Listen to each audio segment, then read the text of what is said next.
Hello everyone, क्या हाल चाल है। उम्मीद करता हूँ सारे बढ़िया हो गया। आज फिर एक मेरे मिनी ब्लॉग में आप सभी का स्वागत है। आप लोग देख रहे होंगे फिरोज भाई, ये सलीम भाई क्या कर रहे हैं। तो भाई ये कर रहे हैं मस्ती। सुबह सुबह जैसे ही मैं पहुँच कर देखा तो सलीम भाई खुद ही मस्ती कर रहे थे। इतने में सीमा गिरने वाली हो गई थी, मैं जाकर देखा तो बच गई थी। फिर उसके बाद सलीम भाई ने सोफिया और सीमा को दोनों को बिठा कर रेडी पर एक दो राउंड लगाए। और ये बच्चे हैं तो इनको झूला दिलाने के बाद फिर सलीम भाई को मैंने बोला गुड बाय, क्योंकि मुझे जाना था संग्रिया भुल्लर भाई के साथ टेल्ला लेने के लिए।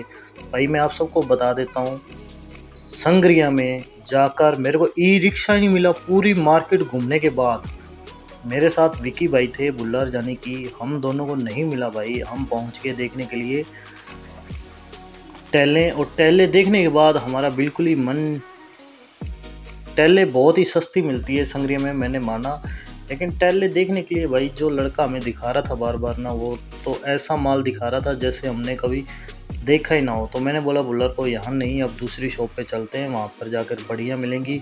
और इन सब का मैं प्राइस बता दूँ आप लोगों को, बहुत ही कम रेट और बहुत ही वाजिब रेट में थे भाई। और ये लगाने के लिए अपने घर की छत के ऊपर आराम से लगा सकते हैं। ये जो आप टाइल देख रहे हो, इसका अगर किसी भाई को प्राइस का पता है तो अगर सही प्राइस बताएगा तो मैं भी उनको प्राइस बहुत ही बढ़िया रेट में बताने वाला हूँ। ये जो आप टाइल देख रहे हो, ये संग्रिया रोड के बिल्कुल ऊपर, यानी कि संग्रिया के अंदर एंट्री करते ही उससे पहले आ जाती हैं भाई। बढ़िया क्वालिटी की टाइलें थी। जिस भाई को छत पर लगानी है, जो अंगने में लगाना चाहता है, तो ये टाइल बहुत ही मस्त थी। लेकिन दूसरी साइड एक और टाइल पड़ी हुई थी, ये वाली टाइल, यही बहुत मस्त टाइल थी। इसका वाजिब रेट था, यानी कि 10 रुपये फुट। बहुत ही बढ़िया टाइल थी भाई। जितनी भी टाइल ये बाहर पड़ी हुई थी सारी 10 रुपये के हिसाब से टाइल थी। तो भुल्लर ने कहा लेंगे या फिर नहीं, तो मैंने ये सिलेक्ट की। ये बहुत ही बढ़िया थी, 10 रुपये रेट में बहुत ही बढ़िया। उसके बाद फिर चले गए हम लोग ई रिक्शा देखने के लिए। फिर संग्रिया का पूरा मार्केट घूमने के बाद हमें ई रिक्शा नहीं मिला। एक मिला, जिस भाई ने बोला कि आप चले जाओ रेलवे स्टेशन पर। तो रेलवे स्टेशन पर जैसे ही पहुंचा तो वहाँ पे ई रिक्शा 3 और 4 खड़े हुए थे, जो टहल ले जाने के लिए मानकसर रेडी नहीं हो रहे थे।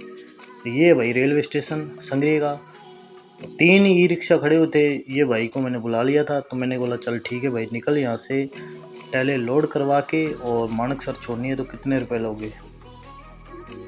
ये सब बात करने के बाद भुल्लर और हम दोनों निकल चुके थे घर की ओर, क्योंकि मुझे आज वाटर पार्क पर टाइम नहीं था और भुल्लर के साथ मैं खुद ही चला गया देखने के लिए टहले। और भुल्लर ने कहा चलो कोई बात नहीं फिरोज़ भाई। तो जहाँ पे हमने सेलेक्ट की थी वो थी ये भाई, यहाँ पे टहलों का काम है सिर्फ संग्रिया में। अभी लोड करने के लिए अपने पास ई रिक्शा पहुँच गया था। तो जिस भाई को टहले चाहिए हो तो यहाँ पे एक बार ज़रूर विजिट करें, क्योंकि हमारे हनुमानगढ़ जंक्शन में इतनी शॉप बड़ी शायद तक नहीं है किसी की। तो फिर पहुँचे जिम में, लड़के लगा रहे थे जिम अपनी अपनी वर्कआउट। उनको वर्कआउट करवाने के बाद जैसे फ्री होंगे, फिर मेरे को बाद में वॉइस रिकॉर्ड करनी होती है, जैसे मैंने आप सभी को बता ही दिया है। तो मेरी वीडियो आप लोगों को कैसी लगी कैसी नहीं लगी वो ज़रा बता दिया करो। जो भाई मेरे को सपोर्ट कर रहे हैं उन सब भाइयों का शुक्रिया है। इमदाद भाई कुछ बोलना चाह रहे हैं, लेकिन इमदाद भाई समझ में आई बात। कुछ इमदाद भाई बोल रहे हैं जिम के बारे में, फॉलो करो, जिम आया करो और सब्सक्राइब करो हमारे चैनल को। ये नया लड़का है, अभी इसको कुछ दिन हुए हैं, लेकिन इसकी बॉडी के अंदर बदलाव आएंगे, 1 महीने के बाद दिखाएंगे। तो अभी इमदाद भाई की बैग आप लोग देख ही रहे हो, कटिंग पे ये चल रहा है लड़का। धीरे धीरे इसकी बॉडिंग भी बहुत ही शानदार हो जाएगी। तो सभी भाइयों का शुक्रिया। इसी तरह ब्लॉग, प्यारा सा छोटा ब्लॉग देखते रहना।